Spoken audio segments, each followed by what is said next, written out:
হ্যাঁ। নমস্কার। আমি আপনাদের সকল সাংবাদিককে আমার পক্ষ থেকে শুভেচ্ছা এবং ভালোবাসা জানাই।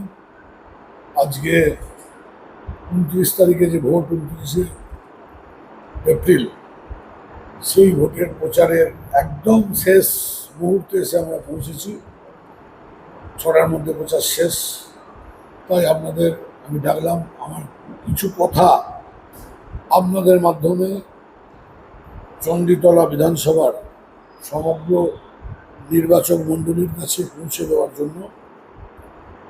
প্রথমে আপনাদের ধন্যবাদ জানাই, তার কারণ আমি যেমন দীর্ঘ সেই 20 মার্চ থেকে আজ 27শে এপ্রিল, এই টানা প্রায় 45, প্রায় 40 দিন আমি লোকের বাড়ি বাড়ি ঘুরছি, পাড়ায় পাড়ায় ঘুরেছি এবং সম্পূর্ণ প্রচারটাই পায়ে হেঁটে করেছি।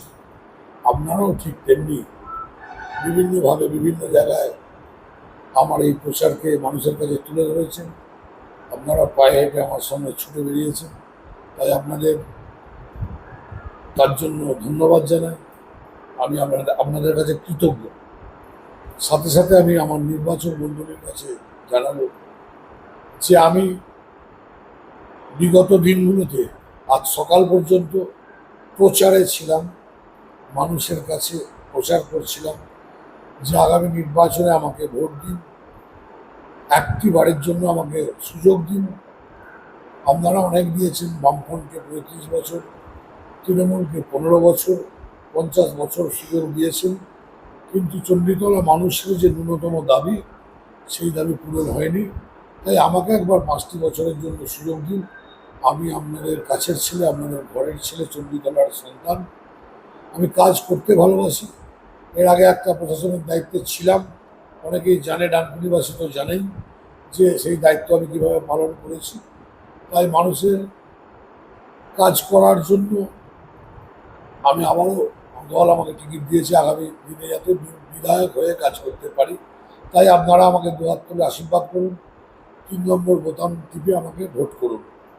সাথে সাথে বলবো যে আপনারা কেন আমাকে ভোট দেবেন, অন্য কাউকে ভোট দেবেন না। আজকে আমার বিরোধী দলের বিধায়ক, তিনি দাবি করেছেন তাকে ভোট 4বারের জন্য জয়যুক্ত করা, কিন্তু আমি গত 5 বছরে আরটিআইয়ের মাধ্যমে একটা রিপোর্ট কার্ড বেরিয়েছে বিধায়ক গত 5 বছরে কি করেছেন।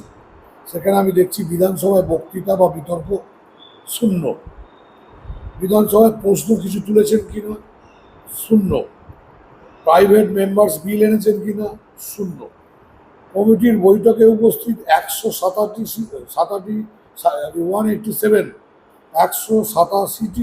যে বৈঠক হয়েছিল তার মধ্যে তিনি উপস্থিত ছিলেন মাত্র 9টিতে, এবং কমিটিগুলিতে উপস্থিতির হার 5%-এরও কম।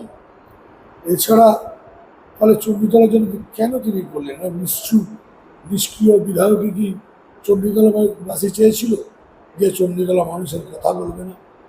চণ্ডীতলাবাসী নিশ্চয়ই এটাই চাইবে যে চণ্ডীতলার মানুষের সমস্যার কথা বিধানসভায় তুলে ধরে, মন্ত্রিসভায় তুলে ধরে চণ্ডীতলার উন্নয়ন আনার।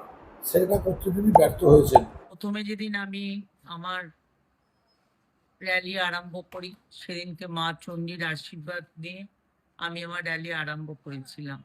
41 দিন আমি পায়ে পায়ে হেঁটে মানুষের কাছে গিয়েছি মমতা বন্দ্যোপাধ্যায়ের উন্নয়ন নিয়ে। মমতা বন্দ্যোপাধ্যায়ের উন্নয়ন নিয়ে মানুষের দুয়ারে পৌঁছে গেছি। আর আজকে শেষ লগ্নে আমি গেছিলাম বড় করে আমাদের বুড়ো বাবার কাছে, যেখানে 96 সাল থেকে প্রয়াত সাংসদ আকবর আলী খন্দকার যখন তিনি বিধায়ক ছিলেন তখনই এখানে তিনি প্রচার শেষ করেছেন। ওনার দেখানো পথে আমি এই এতদিন 3বার বিধায়ক হয়েছি। আমি 3বারই শেষ দিনে ওখানে গিয়ে বাবার চরণে আশীর্বাদ নিয়ে আমার প্রচার শেষ করি। আমি আমার চণ্ডীতলার মানুষকে, আমার গণদেবতাকে আমি একটা কথাই বলতে চাই, মমতা বন্দ্যোপাধ্যায়ের উন্নয়ন তো আপনাদের বাড়িতে পৌঁছে গেছে এই 15 বছরে। এবার আপনারা ঘাসের উপর জোড়া ফুল চিহ্নে 4 নম্বর বোতাম টিপে চণ্ডীতলা বিধানসভা মমতা বন্দ্যোপাধ্যায়কে উপহার দেবেন এবং মমতা বন্দ্যোপাধ্যায়কে চতুর্থবার জন্য মুখ্যমন্ত্রী আসনে বসাবেন। আর যে জায়গায় যে গ্রামে আমি পৌঁছতে পারিনি তাদের জন্য অনেক অনেক আশীর্বাদ রইল আমার। তারা যেন ভালো করে এই নির্বাচন করে এবং ভালো করে মমতা বন্দ্যোপাধ্যায়কে আবার চতুর্থবারের জন্য মুখ্যমন্ত্রী আসনে নিয়ে আসে।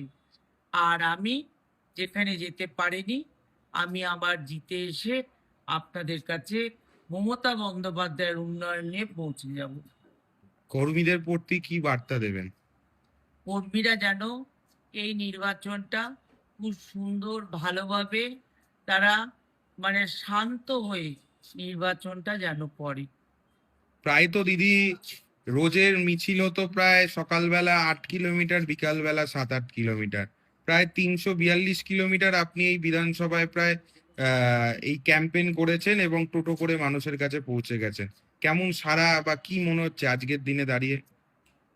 আজকে দিনে দাঁড়িয়ে আমি যে কোনো জায়গায় গেছি সেখানে মমতা বন্দ্যোপাধ্যায়ের উন্নয়ন এমন মানুষের বাড়ি পৌঁছেছে, তার জন্যে জনতা মানে বৃদ্ধা সকল মানুষই পায়ে পায়ে হাঁটছে, একটাই কথা তাদের মুখে, জয় বাংলা।